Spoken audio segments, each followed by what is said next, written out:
Right, welcome back and thank you so much for staying with us. It's now time for Social Hour and right now we're discussing about families, resolutions in 2015, how you can make sure that as a husband, as a wife, as children, that your families are intact in the sense that you meet the goals, ambitions, dreams that you want to shape your family this particular year. And we do have with us rather counselors, that is Sheila Washira. Thank you so much for joining us in this new year. Thank you. And Raymond, Yep. Thank you so much for coming in once again. Good to see you. Good to see you too. And Happy New Year, by the way. Yeah, too. Yes, good to have you both in studio. The thing is, in 2014, we're discussing a lot about, let's begin with marriages on this particular, aspect. And some wives are calling and saying, my husband is not giving me attention. Others, my wife is acting like, a mother, she's not looking all nice and sexy for me. They want to go outside and look for a lady who's, more, the epitome of beauty, unlike their wives. So much misunderstanding in the marriage sector. So in this particular year, let's begin with men, Raymond. Yeah. How can men be able to appreciate their wives more? For example, if you claim your wife is fat, then you go with her to the gym. You support her because eventually when she becomes sexier and you're not supporting her, another man will be looking at her, so you'll be having a problem. Yep. Right. So how can, men begin appreciating and finding other ways to deal with, situations as opposed to just say, my wife doesn't do. How can they also be of help? I think it's when it comes to the issue of the goals for the year, and then it also has to do with the perception, how you have viewed each other. You need to evaluate where are you from and where are you.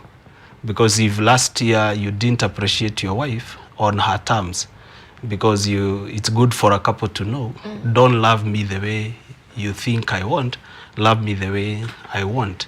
So it's good for this woman to be sure that what the man says, when the man complains that you are too fat and you need to reduce your weight, what does he mean? And could be that because of women being on different stages of their lives, and could be she's breastfeeding, and could be she's also on menopause, because you're talking to all women of all ages or cross-cut. So we realize that if you're married, if you're just married, you can now discuss like we want to be going to gym together. But if you have small kids, you realize your schedules and your calendars are not matching. So you need to create time for that. And when it comes to gym, it's also good to know like maybe your wife doesn't want to wake up early in the morning and keep jogging. And maybe in their working place, there's a gym. So in all these things, people need to sit down, understand each other, and discuss with each other, so that when he says like there's a man admiring you out there, it's good for someone to admire you out there, because you're not supposed to be caged, that nobody should look at you and appreciate you. Right. But if your boss appreciates you more, and then your husband also downsizes you on the basis of the man doesn't appreciate you, and the man keeps abusing you and telling you are this, then you lose your self-esteem at home. Then this esteem will be established at workplace. So the issue of perception, whether beautiful or how you look, it's an issue of people sitting and agreeing. What do you mean when you say I'm fat? What do you mean? Am I able to fulfill my duties? So it's an issue of perception and the people's mind. So one needs to discuss clearly to know, what do you mean and how can I change? So can we work together on that? If you want me to from 90 to 75, then take me to Sir Impossible and help me to support me with all the nutrition, with all the trainer, with all the schedules of waking up and putting me on good meal, also relieving me some duties that, when I sit down, I'm putting it's a lot of work. Okay, right. Yeah. And as women, Sheila, what needs to be done? Because there's always a thought that, women can handle mostly anything.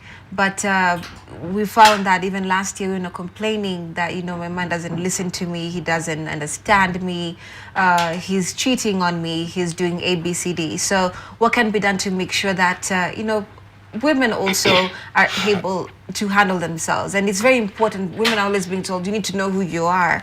That way you're able to deal with so many factors, because you're a wife, you're a sister, you're a mother, you're a lover, you're all these things. So I think you can give us that particular perspective. Remy, thank you. That's a good question. I want to talk about the issues to do with women. And for marriage, it's a teamwork. But there's this feeling like women get into marriage to be completed. No, that is where the wrong foundation comes in. Because you are already a complete person as you are. So when you're getting into marriage, you don't look for someone to come and complete you. You're already a complete person. And so my personal goals, what I plan for my life, I should set my goal in a way that I know I'm getting into marriage as already a whole person, and there are those expectations that are needed to be done by coming from my spouse. And there's that point you mentioned about the issue of women complaining that my husband is not giving me time. It has been a complaint, and actually it has been so much. I would say it's now becoming like the top among the first two tops that women are complaining about. Where my husband says he loves me, he cares for me, he gives me everything, but he does not give me time. And even if he's there, he is present but absent. So for a woman, when the issue, Raymond was mentioning here about where that you support your woman, because we believe that you work as a team. But I cannot say that I'll be sitting down to wait for someone else to come and do for me what I am supposed to do. As a woman, I need to work and plan my life better.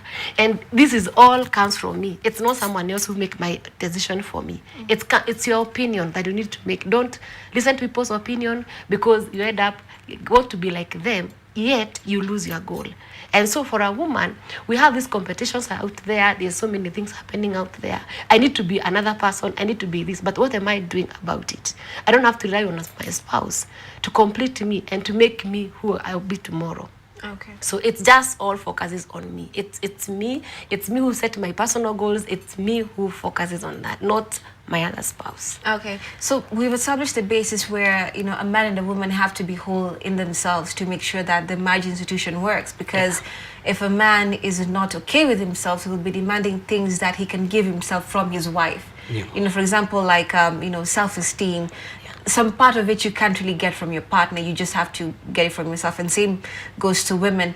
But now we've established that particular factor. How can now the man and the woman work together to make sure that they have, the goals they set for themselves come alive in the year? For example, planning the finances, the fees, planning out even the holidays coming this year. Because, it's always going to be almost a similar thing. You want to spend so much in December, and yet January comes and looking at you in the face, and you're like, oh my God, we have so many expenses, we are broke, we are this and that. So how can we begin making those very, steadfast plans for this year? Yeah, it's important for every couple to have a mission statement, because you realize from a counseling structure and counseling field, that a marriage is a system, or a family is a system. So it all, for any desired goal, it has to be systemic. So one need to consider the aspirations, the desires, and the needs for the family members. So even children can be involved. So a family meeting can be very important when each and every there are notes to be taken.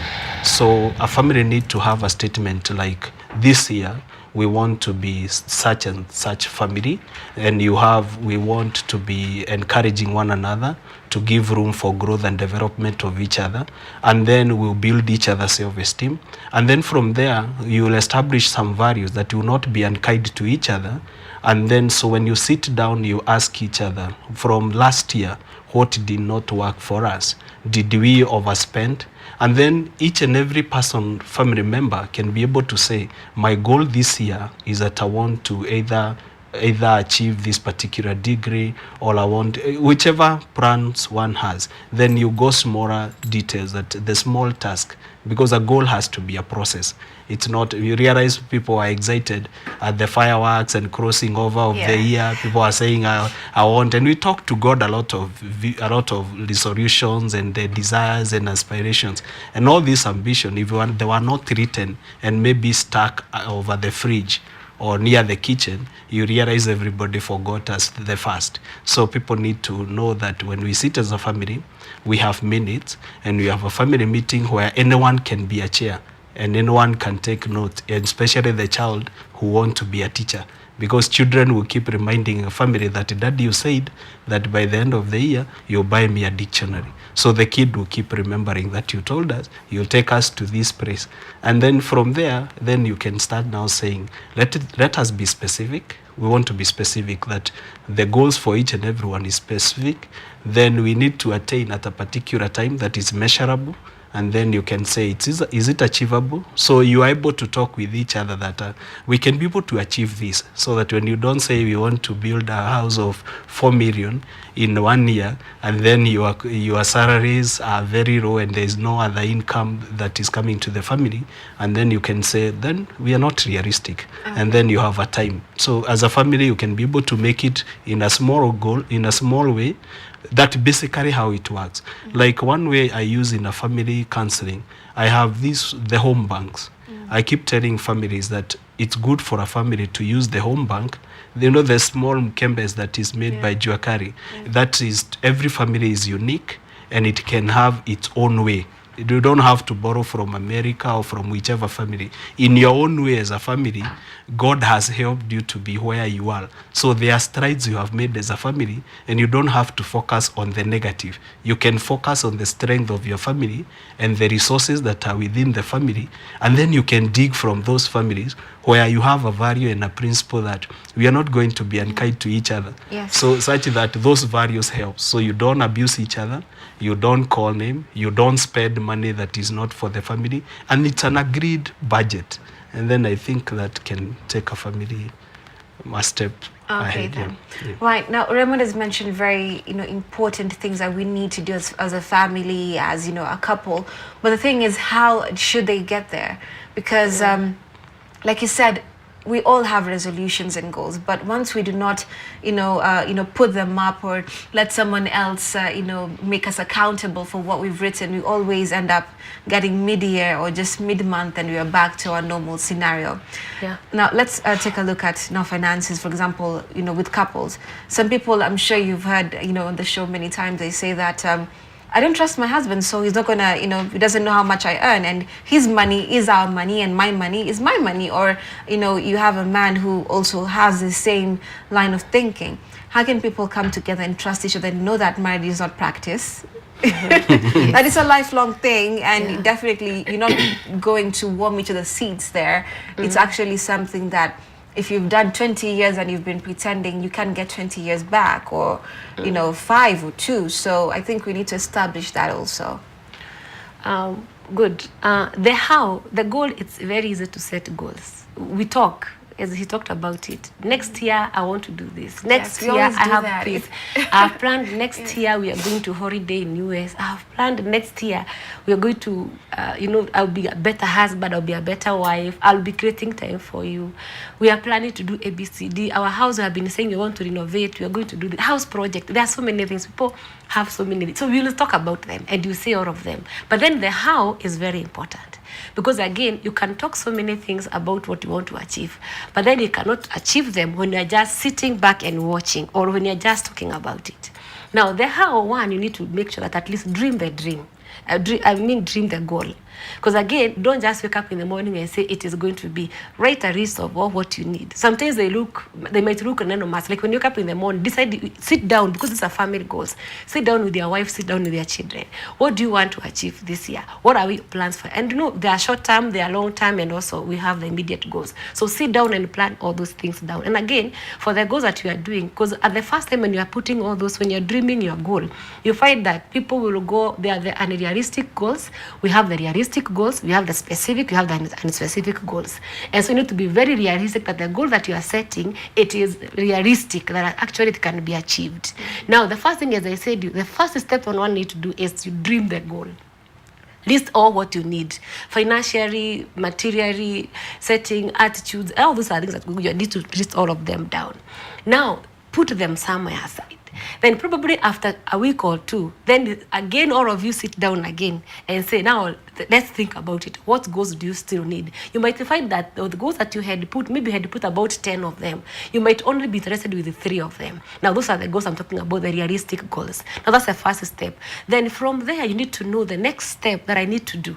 I need to check and say, identify what can make you the disableers, which can make you not meet your goal. Because I can plan to go to college next year. I say by this and now by next year I'll be going to school. Now what are the disableers where you will make me that not to be able to achieve the goals? Probably maybe my spouse will be saying, I don't want you to go because of 2 reasons or the other. Maybe it is your children are still young. Maybe I don't have the finances. Just identify that. That step, know that, okay, what can help me meet my goals? Because you can be saying, I want to have this, but then again, you sit back and watch. What is going to help you meet your goal? This is some of the things that maybe you need family support. You need your spouse support. You need someone else to come in and your mentors to help you decide make on your career. That's another thing. Now, after that, you have to make sure that you set time, date. The date is very important. When do you want to achieve your goal? Don't just leave it open. You know, we cannot work on a goal which is open. I want to become next year, and then you leave it. But you have to specify and say, by specific date, by this period of time, by next year, June, I need to have achieved this project. Now, that is, you have to set that. And again, the other step is when you do that, make sure that at least you oftenly you have a reminder which tells you. He mentioned something very important. Step them even on the fridge, next to your wardrobe, in a toilet, you know, downstairs, anywhere on your way, where you're going. It reminds you. Anytime you're walking down, you're like, oh my God, it's season. So by the way, we are heading there. Only June is 2 months time. So are you still, how step have you taken? And then the other people, another step you need to take after that is make sure that every step that you make, count it. Don't just say, I want to start big. If I want to go to college, you cannot start from masters. You get the point? I have to start maybe from ABCD, from the ground. If I want to achieve to get my wife space, my wife time. Now, am I starting with maybe once, what you call the night date? Maybe once a week. Don't say, I'll be giving you time, I promise. But then you are like, you know, I was not, that is unrealistic goals. Right. Now, make sure that is every step you are doing. And how do you do it? Start with once a week. If it's about giving your wife, your spouse time. If it's about our children, probably want them to change their grade. Probably they have been on the grade of C and want them to go to grade of B. Now, what step are we doing? If a child achieved, maybe he had 410, then tomorrow they had 411. Don't tell them, now you see, no, that 1 mark count a lot. So every small step is very good. And then the last point I would say, stay on your schedule. Because again, you don't just want to say it's just leave it open. Stay on your schedule. It will keep on reminding you. I think that is how you would work on. Okay, just before you say something, Raymond, we'd like to tell our viewers you can call in using the numbers that will be placed at the bottom of your screen. Remember, you can tell us exactly, you know, how 2015 is looking for you in terms of family resolutions. Have you began making them? Have you made them? Are you following them? Are you successful? Are you struggling? Sheila and Raymond here will be very happy to assist you in whatever way. So please let us know exactly where you're at when it comes to making or accomplishing those family resolutions. Yes, Raymond? Yeah, I think in my counseling practice, I've realized that most of the time when we talk here, people think it's a far-fetched idea. So we need to ask ourselves from most of the families in Kenya, where are they? You realize that because of lack of premarital counseling, most people began a marriage as an idea in mind. So when started to move, they stopped growing with each other. So they stopped talking with each other.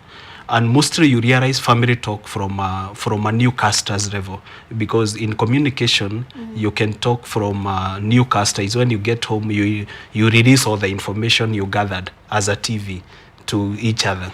So the next one is a small talk. You ask for food, you ask for drink and clothes and all that. Then there is heart to heart. So you realize in our family setup, we release all. In an African setup, the way like we we talk from a third party level. That me, I cannot confront my wife on a specific issues. I have to use the best man.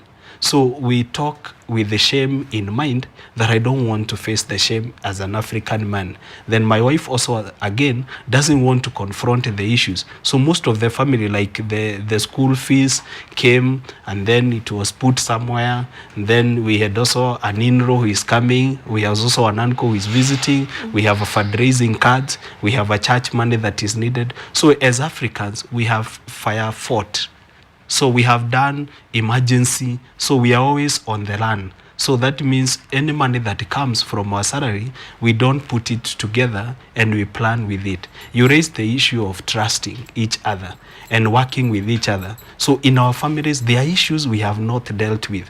And specifically, one need to know, like, especially for a man, I've realized I have a man who I deal with on consultancy on finances. And I book him, like I have a date with him on Thursday.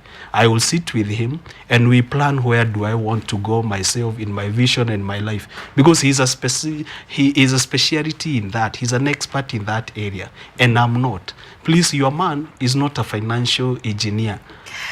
Your man is also struggling like you to balance between who to call on the credit and who to buy tea and lunch and nyamchom and all that. So as a family in Kenya, we are always on the land. That which has come even to our children, they don't have a tradition. They don't have a network of doing things. So it's what we are saying as counselor. We are saying families need to establish traditions. Family needs even to consult other people to help them in various issues. And if you can't, buy a book that is specific talking about finances. Buy a book that is really talking about self-esteem and self-concept. Also, try to learn even how to make a good meal. So, because some people just make any food and it works. And then you realize we have a lot of issues as Africans that are not addressed in a family setup. So it is good for a family, like at this year, to say, we'll sit with a counselor, we'll sit with a friend, or Which the best they also couple. think that that's a bit too shallow. I mean, most people will be like, that's weak. I mean, I can handle issues alone. Yeah. I'm sure you, Sheila, Raymond, you've had that before, where, you'd advise people, like, you need to go see a counselor. They tell you, no, do we look like we have a problem? You see, That's the issue you're saying, that we need to ask each other from a basic of like right now, there are issues that need to be addressed. They come like January. January has the school fees needed could be 50,000, the rent needed could be 20,000, the electricity and the gas, and also at least financially, even everything is shouting to you, this is what is expected. And that's why men will say we don't need to sit down and plan. Say this is the money, and people need to know that even the kitchen. The other time I said about the people taking time to stay in each other room. I said about the kitchen, the bedroom, and the sitting. There should be time spent there. So if both of you or the whole family sit in a kitchen, they'll ask each other, what do we want from here? Okay, just to interrupt you there a bit, Raymond, we have a phone call. Hello, good morning. Hello. Hello. Hello. Yes.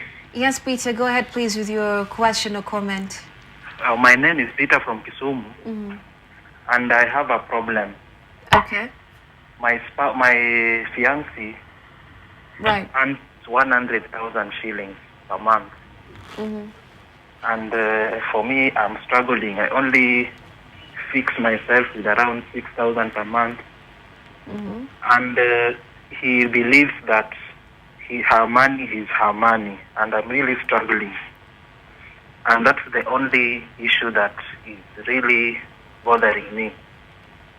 She does not support me on anything, even not touch anything. Right. Do you live together? Yes. Do you live together? We always interact from time to time. I beg your pardon? We always visit. Yes.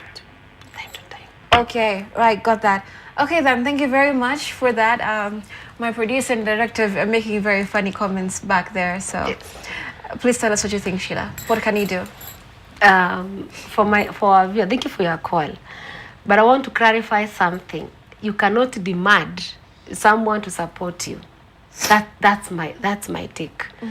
I mean, again, you are the man. You should be the head of the family. Yeah. Why? Even if she earns 100 million, surely that's not of your business. Because for you as a man, it's my responsibility as a man. I can't demand. Furthermore, this is a fiancé. It's not even your spouse. So to me, what the man is saying, it's a concern, it's a general concern, but for sure, I don't think it's viable, because I believe as a man, if you're earning 6,000, then know your class. Go for someone that you know you relate well with. You have the same class, you know, the social class, because again, you're giving yourself too much pressure. And again, if you do get someone who, like you said, if you're earning 6K and you get someone who's 100,000, Yes. then I believe that lady Already. must have believed that, you know, definitely you're cool enough, you're man enough. Yeah, so you you're just, man you enough. know, like, so you step it up, right? So why are you or asking? am I wrong? No, But it's very true. But this is Kenya where like this is Kenya where I found a lot of Kenya. I found a lot of funny ideology that happens in people's life. Then you look at, there are some men who want ladies who are earning more. That is because of value and status. Because by the end of the day, the lady will take care of herself. What do you mean? Yeah, there are some men who are thinking that direction. They're looking for Status. sugar mummies and to be No, to be like taken for care this, of. like for this gentleman, All right, he is got that. saying, this is the much I earn, but why can't you share with the lady about your financial status? He want to keep, you know, like she said, this is a man, you need to do that. But is it really realistic? No, men need to be realistic and say, I earn this much, Yeah. I have a dream for this place, and I'm going this direction. Would you fit? So I'll tell the lady and the man, Yes. they can stick together and agree. Because some of the issues the lady is dealing with could be they are just ideology and philosophy that don't work. But if they are married, like the day they are pronounced husband and wife, romance and everything will fly out of the window, and they'll sit and talk with each other and say, can we customize our marriage But this and is a let it work? fiance. This is a That's fiance. Right, and we have another phone call. Hello, good morning. Hello. Hello Yes, good morning. to you. I just want to comment on, there's an issue here that is, that this lady counselor says that a man must be the head of her. And Yes, while she was commenting on that, this girl said that 6,000 bob, and he doesn't get it from the lady who is not, they are not actually married. But my concern is what the lady counselor is saying, that 6,000, you're the head of the house, you must provide. And I'm wondering whether, you know, in this relationship, love has no boundaries. We find that a very rich lady loves a poor man, and a rich man loves a poor lady. But I thought that it's not about the matter of head or tail, it's a matter of agreeing together. We are, you know, as a family, is the much you want, is the much I am. Can we sit down? Can we see our needs and divide that? But it's not a matter of you're the head of the family, you do this. I don't understand. Sometimes I feel this head of the family is kind of, you know, confusing, you know. You're the head of the family. This guy is 6,000 bob. If they got married, surely, how much can you do? It's a matter of them putting together and sorting out the issues they have. Okay, Okay, I want to Sheila. respond. I want to respond to the caller. Thank you for your concern. What I meant when I said the man is the head of the family, that one from, I would even say from even before you were born, even before our parents were born, everywhere you go, it is the man is the head of the family. Whether you married or whatever, whether your wife earn 100 million and you want 2,000, you remain the head of the family. Now, for this particular case, where I insisted that the support should not be demanded, this is not your spouse. Now, I want to go to where probably he's coming from. Sorry for that. Now, in a marriage, let's say, now, before you get into marriage, let's say we are both earning 5,000, 5,000, or me, I'm earning 2, he's earning 5,000. Now, we get into marriage, and probably she get a promotion as a wife. She get a promotion, she's now maybe earning 50,000, and me, I'm still stuck on 5,000. Now, that's a different scenario, where now you sit down as a family and she can support you. You know, you talk about the ways that you see now, this is the money you have on the table, we can put it on the table, we help each other, but you cannot demand from a woman. That is the fact I want to say for all the men listening. Even if the Bible is very clear, she is your helper. I mean, she's not the head of the family. She's your helper. So in a marriage where you have that you're both earning, and now now she get a promotion and she's now earning good money, then we sit down on the table and say, oh, honey, I think you can see my salary is still small. You can boost me for some time as I trust God to get my promotion. Now you're having a discussion table there. But there is nowhere we will ever overturn the tables and say, now since a woman is earning more, you can now be the head of hata wewe unaweza fanya. It can never happen. But we may lose the focus here. Okay, we may lose the just focus before here. you give us that ideology, Raymond, we need to take a short break. Yeah. We'll be back in just a bit. Stay tuned. All right, okay, I do understand, okay, a brief moment there, but we're not taking the break right now. So, Raymond, you can continue. Yes, let's define. Somebody asked me what is leadership. And I said, leadership is an influence to lead people to where there are resources that can boost their growth and the development. So when God refers man as the head of the house, this has to do with the leadership. And leadership can be different from management, because you may marry somebody who is so skilled, gifted, and talented on financial management, who can be able to lead the family to a direction that will let everybody in that family grow and fulfill their dreams and their aspiration in life. So if a woman is the leading manager, that's an MD, managing director of the house, doesn't mean she's the leader in regard to the other issues. Because in a family, we are talking about the spiritual leadership, there is also intellectual leadership, there is emotional leadership, there is a social leadership, and even the financial leadership. Because women are leaders relational-wise. Men are leaders positional-wise. So you realize a woman has more influence on basis of the social setup. And that's why the children and the wife are the one, like even the Kikuyus, they ask, Adomeku, where are the people? Because the woman and the children are regarded as the people, but the man is not regarded as the people. So that we understand that that position as a man, as a protector, provider, priest, and the prophet of the home cannot be taken away by the basis of the financial need. And so we need to focus where if the lady is earning more, doesn't mean that it's an excuse to demean each other. I don't agree with her on the basis of you can't demand. You can demand because sometimes love demands commitment. So how can I be, me and my wife, not demand from each other to fulfill a responsibility?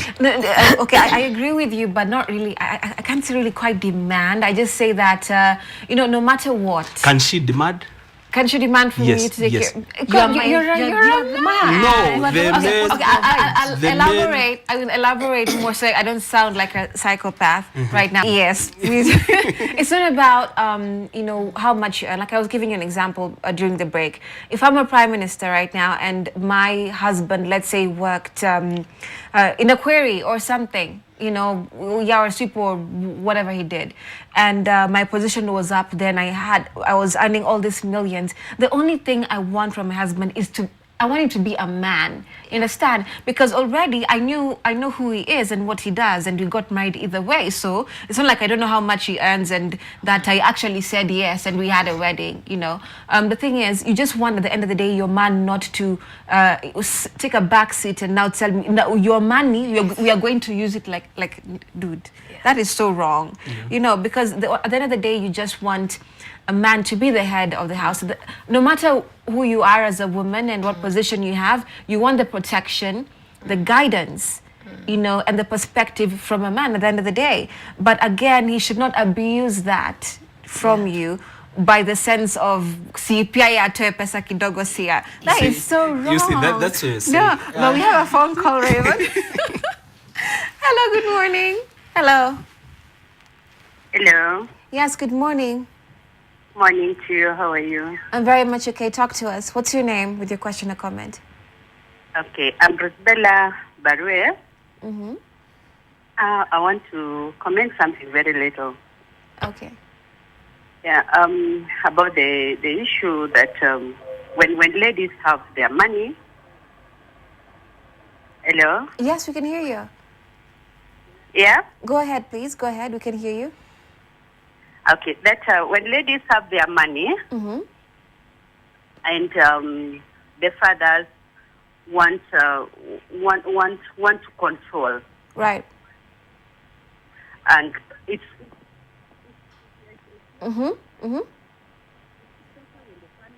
Hello.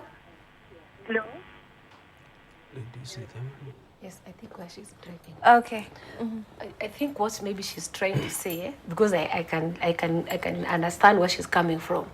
She's talking about where when the two are working, you find like when it's the lady's money, the man won't take control. When it is his money, don't talk about it. Yeah. I think that is where. Sorry to have finished for her, but I think we are trained on that, how to be able to understand it was from where they are coming from, and that one is happening so most not actually in our African culture. You find that it is known that a woman's money, the man will have control because now he takes the whole leadership on it. Let me ask you, the 10,000 you got, how did you plan about it? And you know, a woman is asking you as a man, you're adding 150K after that is net take home. I'm only earning 10K as a woman. Okay, you don't give my money for the hair, maybe for my makeup, for the grooming, and you know it is very expensive. You do that, like a small dress I bought. Now that dress you bought, now I want to know the balance, and I'm only earning 10K. So the man want to take control of actually they go looking for the 10K, and a woman feels so intimidated. Okay, so when you ask the man, you cannot ask him, na kwani ile 150 yako unapelekanga. You know, the woman fear to talk to ask their men. And so to me, the issue of finances is actually is a very key thing. Just like communication in marriage, it needs to be really talked to, dealt with, because we need to know that as a man, my friend here, as a man, no matter what happens, you are the provider of that family. And what happens is that when the finances comes in, when a woman is earning, we sit down as a man, and you know, you find that when you give a good foundation in your family, you realize even the woman, even the 10K she has, you might even see faithfully giving even 2,000, so as the 8,000 you can do something on it. But when you need to give the other person choice, so let's not say that since I'm earning 6, I'll marry you, because we have seen men who are looking for women who are earning more. Then he can sit down on the remote. He does nothing much. He just wants to control. I was even hearing a phone call the other day on one of the radio stations where this guy was like, I'm looking for a lady who is financially stable. And you're not yourself stable. And that's where I was bringing this discussion to anchor it into the right perspective. Because you're talking about every money or finance is to meet a need within the family that will boost everyone's individual goals, development, and aspiration. So even the money she's talking about for grooming and all that, is it for whom? Is it for the man to see? So then I don't see why it should be like there is a fight and a tug of war. It's not supposed to Look be, at but it. that's what how I'm saying. it's So can we lower down the temperatures within families and encourage families to know that all the money that is in that house, it's their money. Family. So it is the family money that need to be managed and administered well by whoever is best gifted or talented in handling finances. But now when it comes to like, it's my money, it's your money, we'll keep fighting. And that's the direction people have gone, because I can't trust you how you manage your money, and you can't trust me how I manage my money. So let's live together. But when they live together, they are not able to sit down and draft a budget and let everybody contribute. Okay, so such that we agree, you contribute 30, I contribute 20. Okay. Yes. Right. The lady who had called earlier is back online. Hello, good morning. Morning. Yes, good morning. Talk to us now. Yeah. Hello? Talk to us now. Okay. Nilikuwa nasema familia wanahitaji waketi pamoja. Ndio. Because the resources belongs to the whole family. Okay. Lakini mama akiwa na pesa nyingi, anahitaji aweze kusaidia mzee.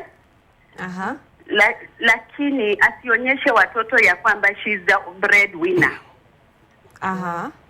Ili watoto wasikae as the boy child. Asione ya kuwa mama yangu is everything, but daddy is doing nothing.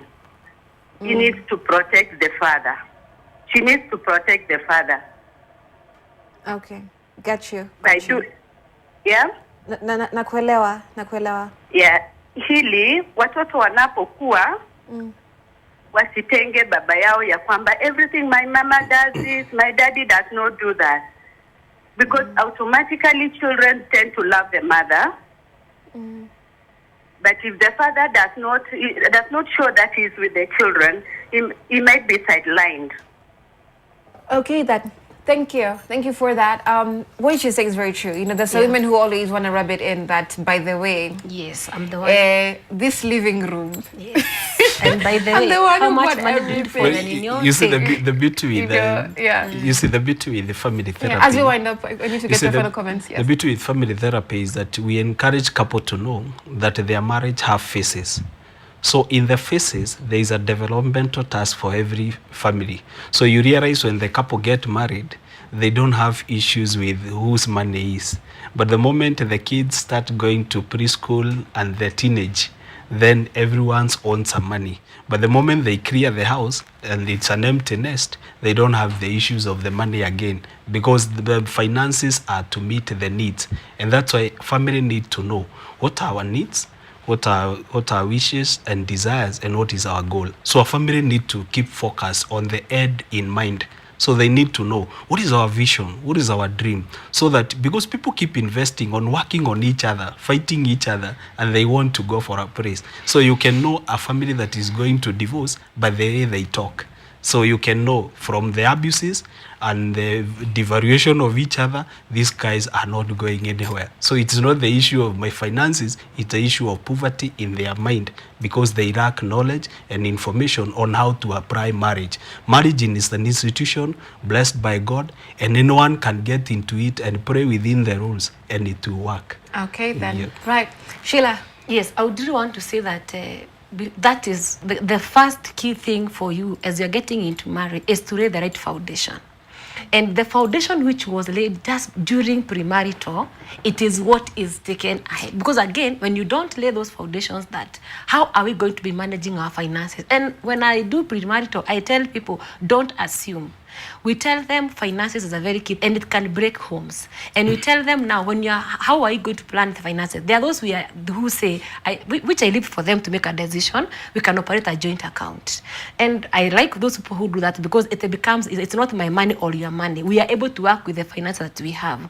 Now there are those other men, traditional men, who says she can never know what I earn. That's me, but her I need to manage. Then that is the wrong foundation. So how you lay your foundation is very important as a family, and that is really very important. And again, if you don't set the goal, you plan to fail. So it is always good to know that in the foundation that you are laying in a marriage is that our finances will manage it this way. But at the venture that I'm earning 2020, so you're able to, even the time the money will increase to 100 or to 200,000, it will not be an issue, because already the foundation was laid. Okay. But you cannot lay a foundation after one has already gotten into marriage and was earning this. Now you want to drive them back so as you can fit at the same time. No, that one can't happen. So sour. Yes. Right, thank you very much. It's been a very interesting discussion. And quite funny too, but a man needs to be a man at the end of the day, Raymond. He's a leader. Yes, we appreciate men, by the way. No bashing, just appreciation of who they are and their roles. I wish you all the best, and keep on doing what you're doing. People need to hear it. Thank you so much for coming. Thank you. All right, so you're speaking about family resolutions in 2015. What you need to do to make sure that your families are, in the right order, getting the right gear. Thank you so much for being with us right now. Coming up shortly is another very informative, inspiring interview. Stay tuned for that.